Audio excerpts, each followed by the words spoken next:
Hello, welcome to CBT. My name is Jeff Tyler, and I'm the Vice President of our Services and Solutions business. There are two different types of groups within this business unit. There's a core group and a project and support group. When we talk about core, that includes things like repairs, training, assessments, phone support, and contracts. In the area of repairs, Rockwell Automation is our largest vendor, and we provide remanufacturing services for all Rockwell Automation repairable equipment.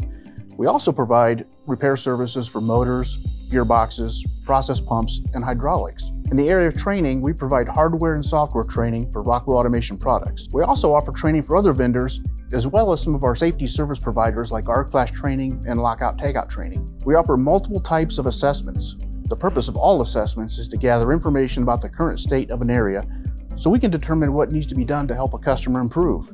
In the area of phone support, Rockwell Automation is our largest vendor. This offering provides remote phone support to our customers on Rockwell Automation hardware and software. We also offer several different contracts to our customers that combine one or more of the offerings I've just talked about to create more value for the customer. Our core group mainly works with our vendors to deliver solutions, while our project and support group is mainly staffed with CBT employees who are delivering solutions for our customers.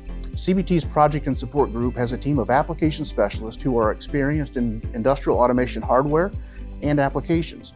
These specialists support our customers by providing solutions to migrate legacy technology to current technology and by providing embedded support to our customers' engineering and maintenance teams. I've covered outcomes the Services and Solutions team delivers to our customers: reduce downtime, reduce operating expenses, increase throughput, and improve safety. I've also covered the core group and project and support group within the Services and Solutions business. Still lots to cover, but this should provide a good foundation to build upon. Please don't hesitate to reach out with any questions or comments.